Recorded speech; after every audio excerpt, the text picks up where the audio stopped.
Welcome back to Utility Sports. In today's video, we are doing another 2023 NFL mock draft. If you're new to the channel, make sure to hit that subscribe button so you don't miss out on any more NFL content.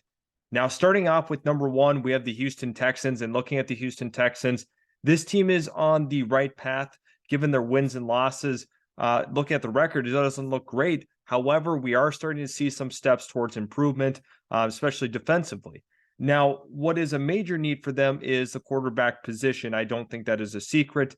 Davis Mills is not the long-term franchise quarterback, given he hasn't had the best opportunity to prove himself, granted his current situation. Now, when you are sitting at number one, there's a lot of pressure to select a quarterback. You also could look at an edge such as Will Anderson. I do not think that is the correct decision, despite Will Anderson arguably being the best player in the draft period. I think Bryce Young has to be the selection here. You could consider him or CJ Stroud as the QB1s in this class. However, Bryce Young, I believe, is where the Texans are going to look. They're going to be looking for that spark in the franchise. They're looking for that franchise quarterback, and Bryce Young fits the bill. His vision, his ability to extend plays and make some big time throws plays a big part in why he is QB1, despite his 5'11" frame or 6-foot frame, whatever you want to deem him, and the slimness of him. I don't think that's enough to deter him from being number one, considering some of the other really great traits that he does have to offer. Following that up is number two with the Chicago Bears. And with the Chicago Bears, they have the quarterback in place. They have a couple of playmakers on offense.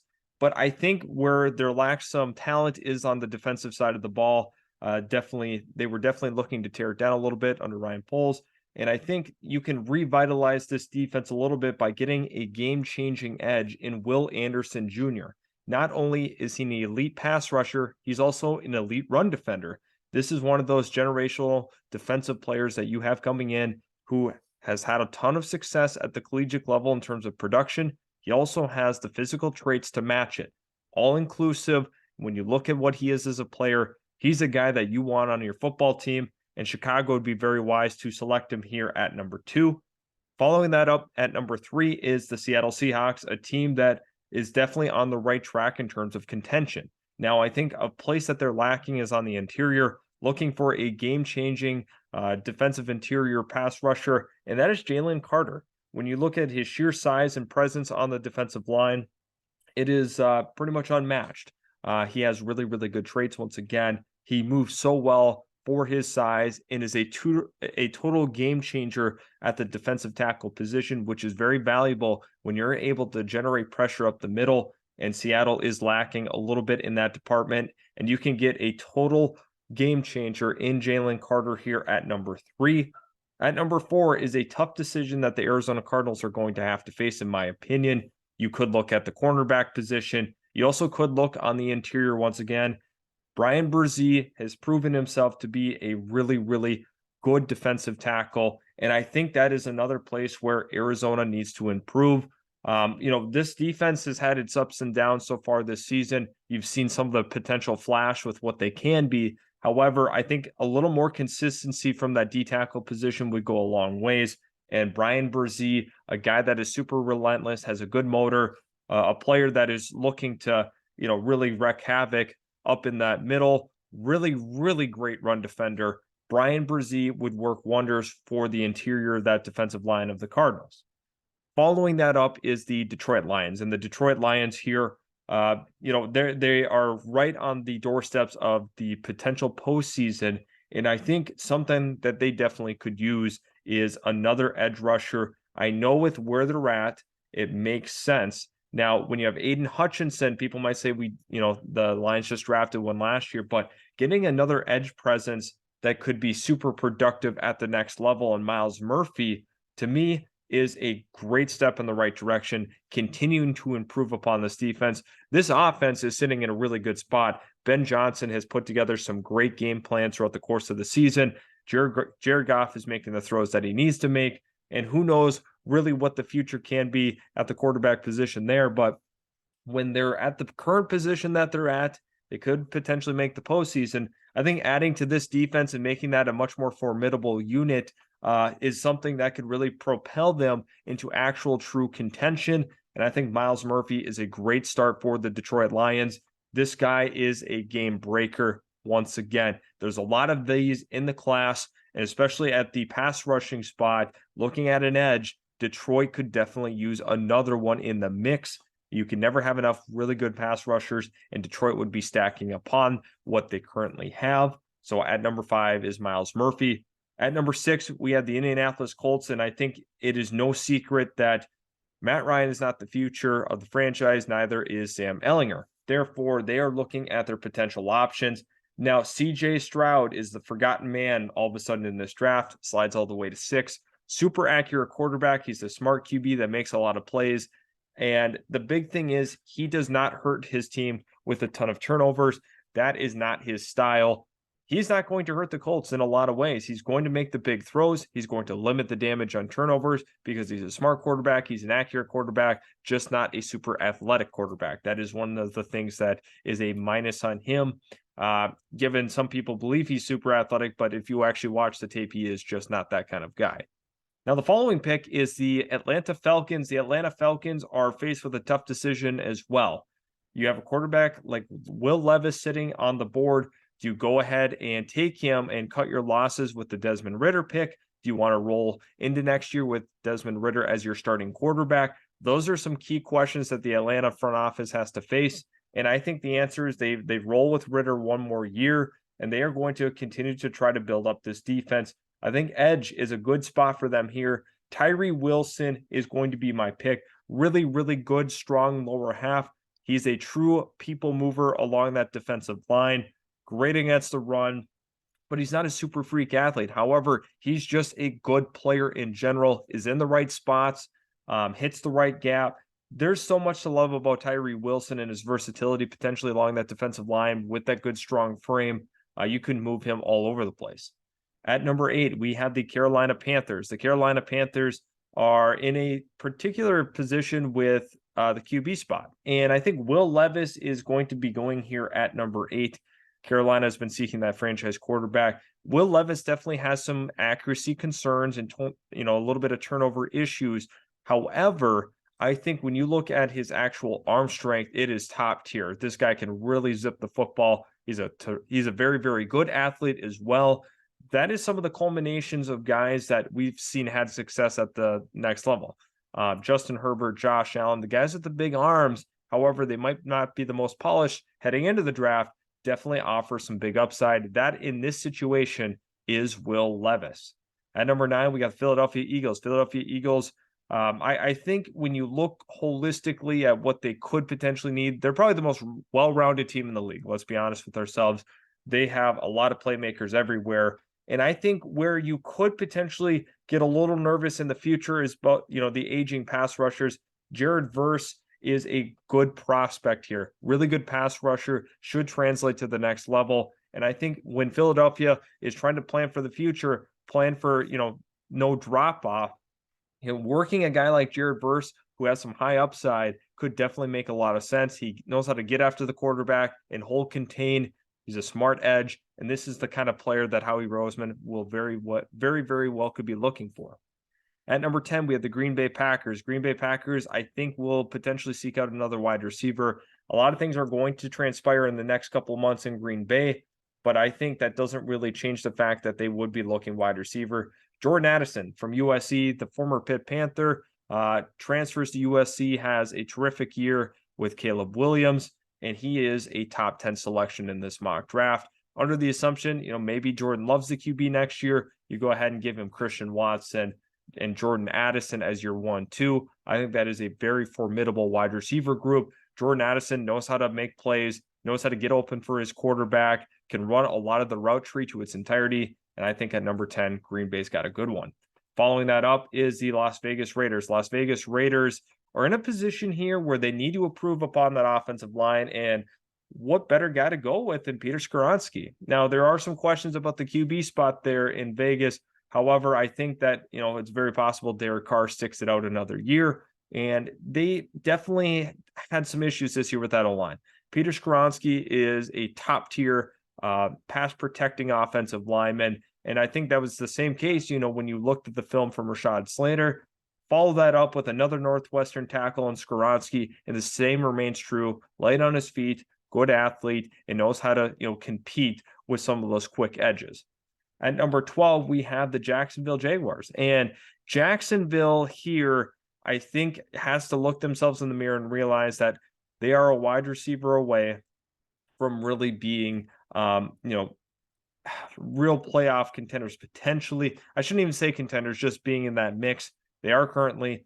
Marvin Jones is on an expiring contract. Christian Kirk is locked down. They have Calvin Ridley coming back next season.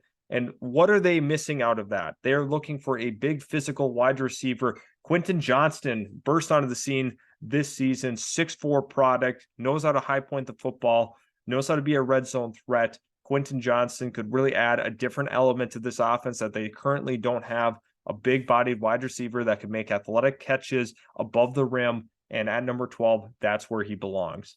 Number 13, the Houston Texans, again, are going to be kind of backpedaling, looking for another playmaker.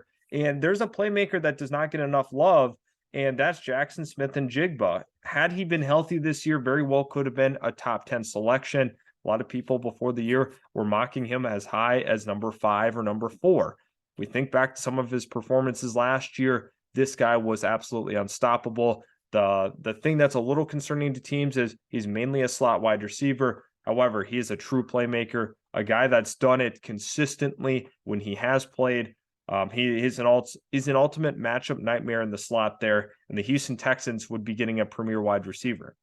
Number 14, we have the Pittsburgh Steelers. Pittsburgh Steelers obviously need offensive line. There's a couple of other things this team needs. I think tackle is the most prevalent. Paris Johnson Jr.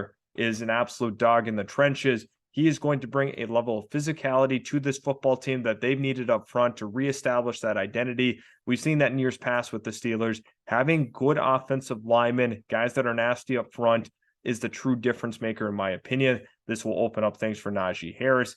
Kenny Pickett will be able to develop a little bit better just because he's going to have some more time. This will not be the last time the Steelers touch the O-line in this draft, and I think that in the first round, they will make that a true priority. At number 15, we have the Seattle Seahawks. Seattle's another team where you have to consider them touching the defense again. I think they could potentially look at a number of different places, maybe along that offensive line, but I think they want to turn this into a nasty defensive unit. Now, I think there's a possibility they look at corner. I really do. I know they have Tariq Woolen, but man, if they could pair that with a Kelee Ringo, that would be an awesome cornerback duo. I think they're going to address the edge spot once again. I know they took Boye Mafe last year, but Nolan Smith is one of those underrated prospects, has had some injury concerns, had some inconsistency at Georgia, didn't really get going, but Nolan Smith is an absolute dog. He's a terrific athlete, a really, really good pure pass rusher, and I think Seattle could be drooling over that when they're currently sitting there at 15. Number 16, we have the New England Patriots. This is a team that will not shy away from a corner. Kelee Ringo, think about his athleticism, his size, the length. This is the true package that Bill Belichick's looking for. A good athlete who's a really, really good man-to-man guy, and he proved that at Georgia. Kelee Ringo is one of those nice playmakers that New England could be seeking out. And you might say, maybe they don't need a corner. I think that Bill Belichick is looking for another corner. He is one of those guys that can develop and turn them into true superstars. We've seen that with J.C. Jackson, and I think the latest rendition here is going to be Kelee Ringo. At number 17, we have the New York Jets. The New York Jets, I think, could be looking along that offense to help out whoever the quarterback ends up being. Michael Mayer is a terrific target, good size, good athlete, phenomenal after the catch, and he is a willing blocker. Michael Mayer is a true matchup nightmare, and I think that adds a different element to this Jets offense. You have Breece Hall in the backfield, Garrett Wilson out wide. Joe Douglas gets the job done again and selects an absolute stud at 17. Following that up is number 18, the Detroit Lions. Detroit Lions previously had selected Myles Murphy a little bit ago, but I think they go with Cam Smith. Watching Cam Smith in a man-to-man situation is just awesome. Does a great job looking at the hips, not looking at the head movement, and he's a sticky man-to-man guy. Cam Smith wowed me on tape. I think Detroit's going to see some of those same things that I was seeing as well. Cam Smith, one of the more underrated prospects in the first round, I think will continue to climb up people's boards after they watch that tape. He's a big reason why South Carolina had some of their marquee wins this year is because of him on that back end. Number 19, we have the Tampa Bay Buccaneers. And the Tampa Bay Buccaneers are going to be faced with a decision at the QB spot. Are they going to go with Tom Brady once again? Now, the big issue with that is he's very likely gone, whether that's leaving for another team or just going to retire. I think they have to look at themselves in the mirror and realize that maybe Kyle Trask isn't the guy. I don't know how they feel about Kyle Trask, but at the end of the day, I think Anthony Richardson is going to wow a lot of people at the combine. They're going to look at his pure physicals. He's a dynamic athlete with a big-time arm. The accuracy is a concern, but we've seen this poem written before. Anthony Richardson to the Tampa Bay Buccaneers would not shock me in the slightest. They have to have a contingency plan. They got to figure out what they're doing at the QB spot going into next year. Maybe it's Trask, maybe it's Richardson, but I think he is a dynamic prospect enough to work himself into the top 20. At number 20, we have the Tennessee Titans, who are desperately needing another playmaker. They are definitely missing A.J. Brown. I think that's clear and obvious. Josh Downs is a name that continues to climb up people's boards. He's an absolutely electric player, not only his short area quickness, but you look at the long speed. Josh Downs is an absolute burner. He is going here at pick number 20. I love this for the Tennessee Titans. You're getting a guy that can work very, very well out of the slot. You have Treylon Burks. You have Josh Downs. I think this wide receiving core could be kind of salvaged if they're able to add another round one worthy guy. Jalen Hyatt should definitely be in the consideration of that pick as well. At 21, we got the LA Chargers. LA Chargers, I think offensive line makes some sense. They need to protect Herbert. You have Anton Harrison, Broderick Jones. To me, Broderick Jones is just a better prospect. You look at his big frame, his ability to move guys along that offensive line is going to help out this run game even further. Running the right side will be a priority for the Chargers because of Broderick Jones.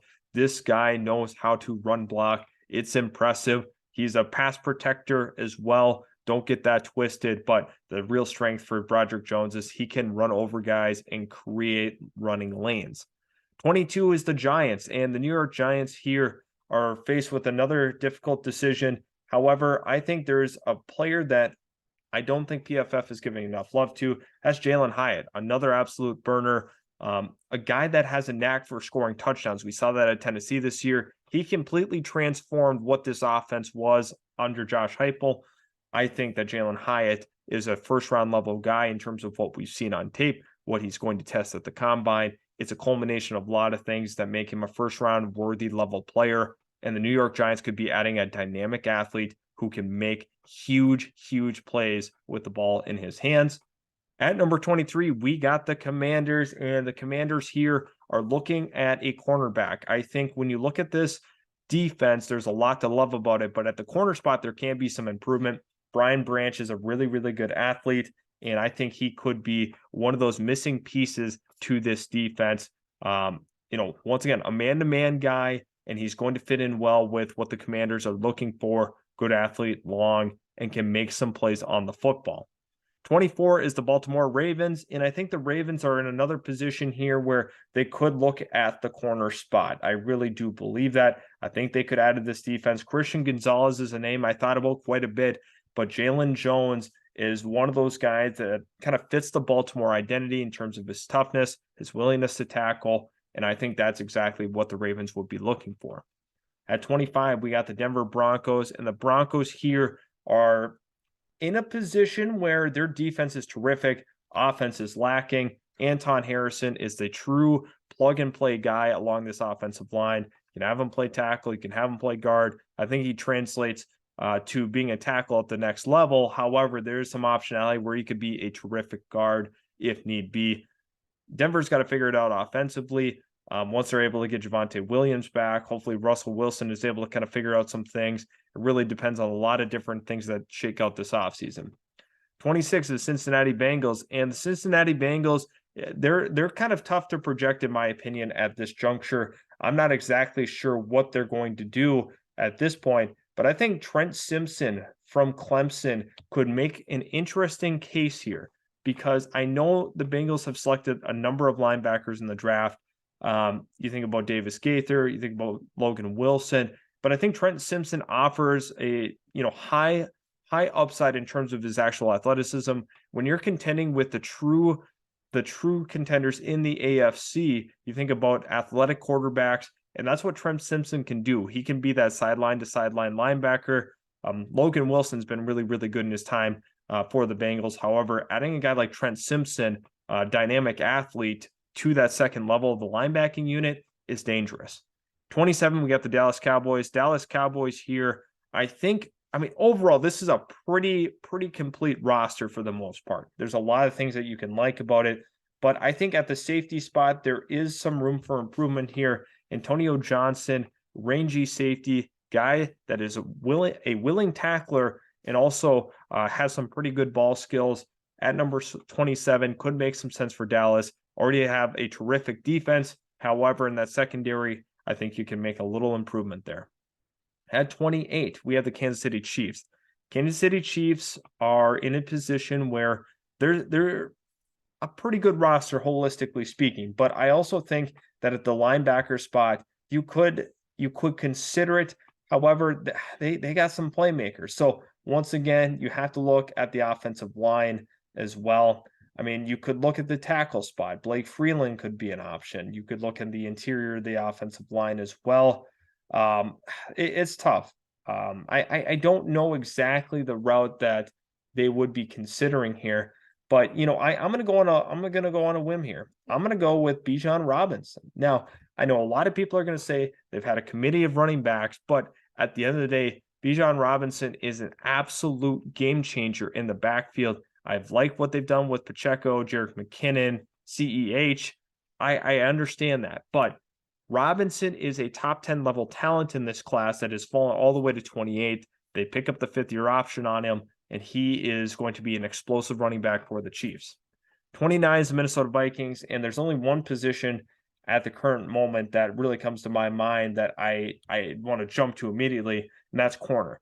They have struggled mightily in the secondary. They have Lewis Cine that's going to be coming back next season, the first-round safety out of Georgia.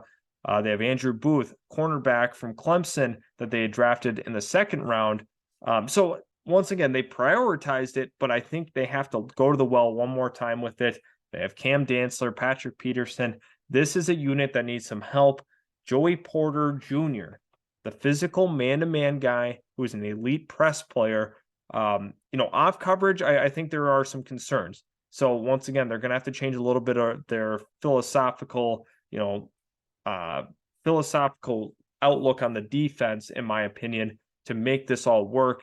They play way too much soft zone. Ed Donatel is a big reason why they've struggled so much this year. I think next year you will see some massive improvement, and Joey Porter Jr. could fit right into this corner room.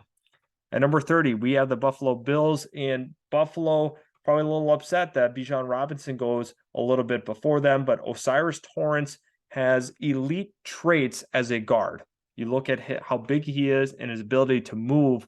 Those are two recipes for disasters for defenses, especially for the Buffalo Bills. Osiris Torrance going to the Bills is an honest cheat code and one of my favorite scheme fits of all of the draft selections here. At 31, finally, we have the Philadelphia Eagles once again. Earlier in the draft, they had selected Jared Verse, and now they come back looking for some more guard help here. And I think Andrew Voorhees is one of the unsung heroes of the draft. Really, really good product that we've seen from him at USC, and he is the final selection. If we take a look at our draft, I think once again, I'm pretty happy with how this turned out. I think this is a very realistic outcome. Let me know in the comment section below who your favorite prospect is in the entire draft. I had a lot of fun recording this. Hope you guys enjoyed. Make sure that you stay tuned for our weekly mock drafts. I appreciate it, and we will catch you in the very next Utility Sports video.